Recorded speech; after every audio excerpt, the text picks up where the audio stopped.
Hello नमस्कार friends, हमारे channel में आपका स्वागत है। हम आपको बहुत ही महत्वपूर्ण जानकारी देने वाले हैं। अतिथि शिक्षकों के नियमितीकरण के लिए भरपूर प्रयास किया जा रहा है और जिन अतिथि शिक्षकों को बाहर किया जा रहा है उनके लिए भी जल्द से जल्द आदेश जारी करवाया जाएगा डीपीआई की ओर से।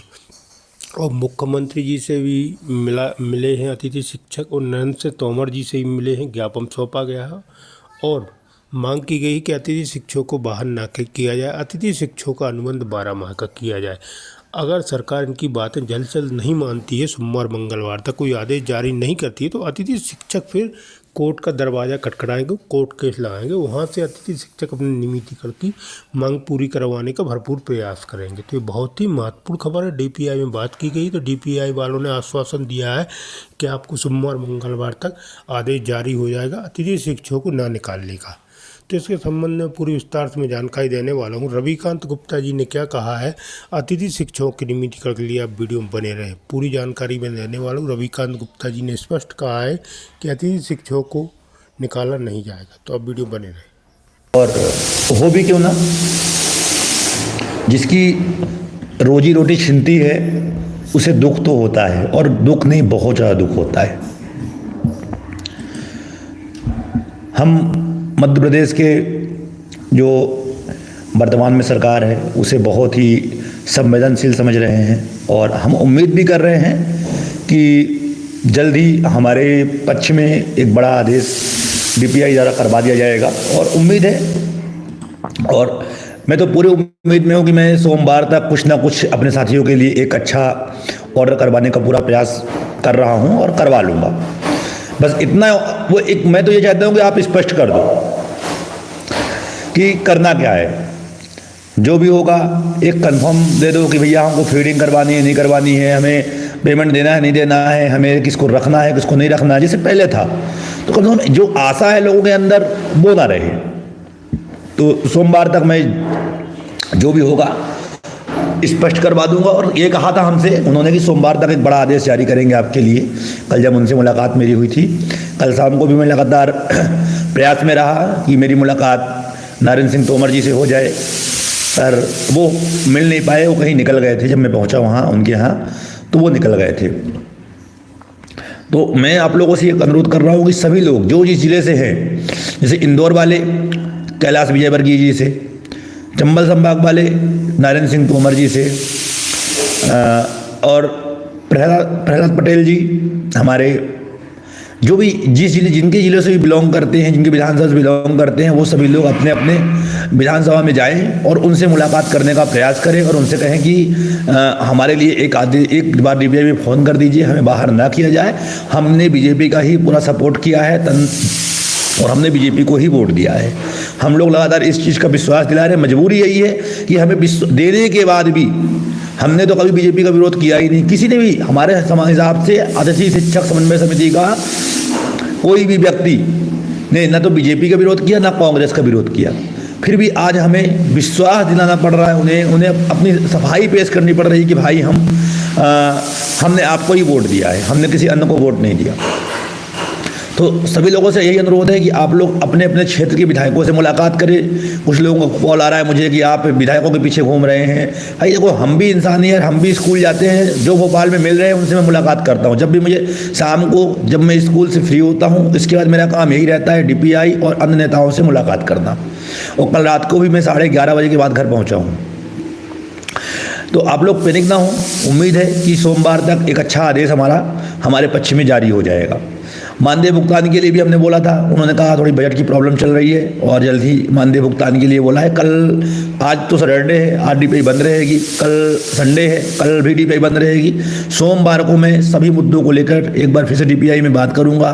क्या करना है आपको, जो करना है कर दो। हमारा मानदेय भुगतान करवाओ, हमारी फीडिंग करवाओ और हमारे किसी भी साथी को वर्तमान में बाहर मत करो, अभी इतना तो कर दो। इस सत्र में सभी को काम करने का मौका दे दिया जाए। दूसरी चीज़, लगातार मैं कोर्ट केस को लेकर बात कर रहा हूँ। आज मैंने एक चीज़ और ग्रुप में देखी, कई ग्रुपों में चल रहा है कि कोई और भी है जो कोर्ट केस की तैयारी में लगे हैं। अच्छी बात है, लगाइए, मुझे कोई प्रॉब्लम नहीं है। बस अनुरोध इतना है कि 18 में हमने 2 रुपये के वकील खड़े कर दिए और अंतिम में मालूम हुआ कि जो अच्छे वकील थे वो भी केस हार गए। क्योंकि होता क्या है, जब वकील को सही चीज़ें मालूम नहीं होती हैं तो वो सही ढंग से हमारी बात को रख नहीं पाता। और अगर एक केस हम हार गए तो फिर एक उसी केस के बेस पे सभी केसों को वो ख़त्म कर देते हैं।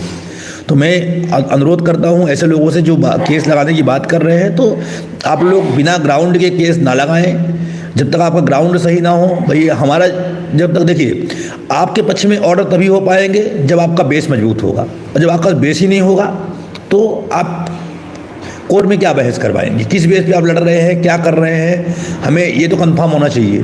तो मैं आप लोगों से एक अनुरोध करता हूं कि जो लोग अन्न के माध्यम से जा रहे हैं बिल्कुल जाइए। दीप्ति कड़ी वाले ने फिर से कल केस लगाया है, मुझे पता चला है, करीब 150 लोगों का केस फिर से कल फाइल हुआ है। तो वो तो नॉर्मल, उसका कोई दिक्कत नहीं, वो तो एक ऑर्डर करवा रहा है, वही जो कॉपी, एक ऑर्डर हुआ है 6 तारीख को, वही वो कॉपी ऑर्डर करवा रहा है, उसकी दिक्कत नहीं है। अन्य भी कोई है जिन्होंने कोर्ट केस के लिए कोई लगातार बात कर रहे हैं, ग्रुपों में डाल रहे हैं कि हमने इतने लोगों को इकट्ठा कर लिया है, तो वो भी लगा रहे हैं, बढ़िया है, मुझे उनसे भी दिक्कत नहीं है, मुझे किसी से कोई प्रॉब्लम नहीं है। लेकिन कम से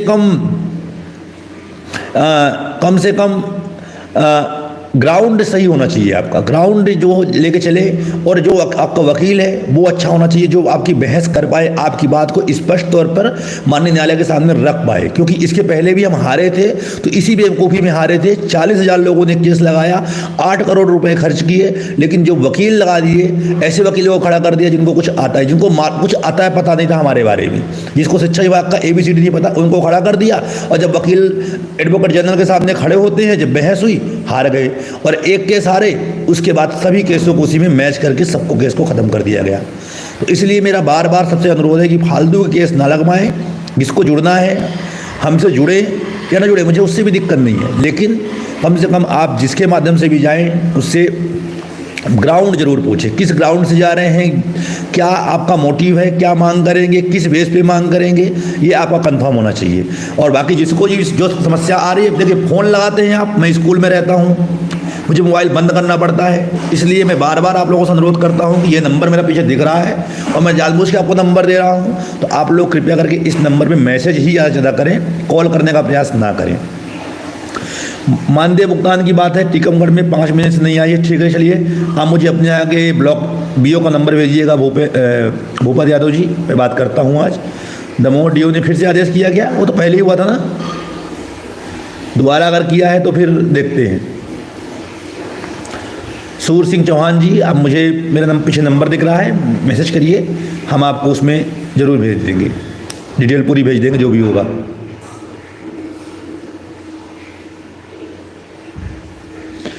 तो मैं बार बार यही अनुरोध कर रहा हूं कि किसी भी फालतू लोगों के चक्कर में ना पड़े, स्वयं आप आगे आए, आप केस लगाइए, मुझे उससे कोई दिक्कत नहीं है, लेकिन आपका ग्राउंड बेसिस मजबूत होना चाहिए, पेंडिंग ना हो कोई भी। सबके लिए हम सोमवार तक में एक अच्छा आदेश करवाने का प्रयास करेंगे और कोशिश करेंगे कि DPI से एक हमारे पक्ष में आदेश कर दिया जाए। कहीं भी बहुत सारी जगहों पे दिक्कत आ रही है। दूसरी चीज़, हमने एक मुहिम और चलाई है कि जिन लोगों को प्रिंसिपल या प्रभारी के द्वारा ज़बरदस्ती बाहर किया गया है, उनके लिए भी हम लगातार प्रयास कर रहे हैं कि उनके ऊपर कार्रवाई हो, और ऐसे लोगों की जानकारी हम ले रहे हैं। अशोक धाकड़ जी, केस में जुड़ना है तो आप मेरे पीछे नंबर दिख रहा है, उससे मैसेज करिएगा, हम आपको संपूर्ण जानकारी दे देंगे, या आप नीचे डिस्क्रिप्शन में देखेंगे, उसमें आपको एक लिंक दिख रही होगी, उसमें पूरी डिटेल भी दी हुई है, क्या क्या डॉक्यूमेंट्स चाहिए वो सब कुछ दिया हुआ है। और नंबर मेरे पीछे आपको दिख ही रहा है, आप नंबर पे मैसेज कर सकते हैं, कॉल ना करें। अन्य कोई चीज़ें जो भी समस्या हो, ज़्यादा टाइम तो है नहीं, अभी मुझे भी स्कूल निकलना है, तो बाकी चीज़ें मैं शाम को आऊँगा फिर से एक बार। अभी मैं शाम को प्रयासरत हूँ कि आज मेरा तोमर जी से या अपने पटेल जी से मुलाकात हो जाए।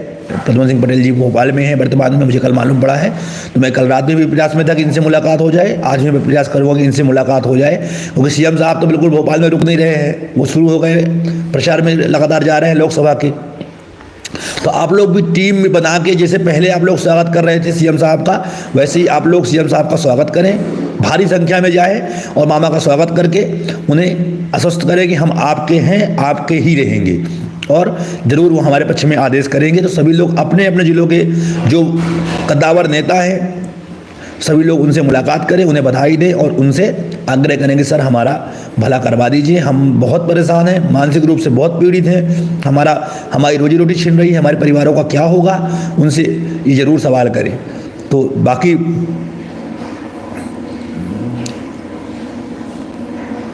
आप लोग समझदार है, आप लोगों को, मैं खुद टीचर है, आप लोगों को ज़्यादा मैं क्या कहूँ, बस मैं कोर्ट केस के लिए बार बार अनुरोध कर रहा हूँ कि फालतू कोई भी इधर उधर केस ना लगाए, अच्छे वकील को खड़ा करे जो हमारी बात को अच्छे से रख सके। बाकी जो भी समस्या होगी मैं आपसे शाम को मिलूंगा।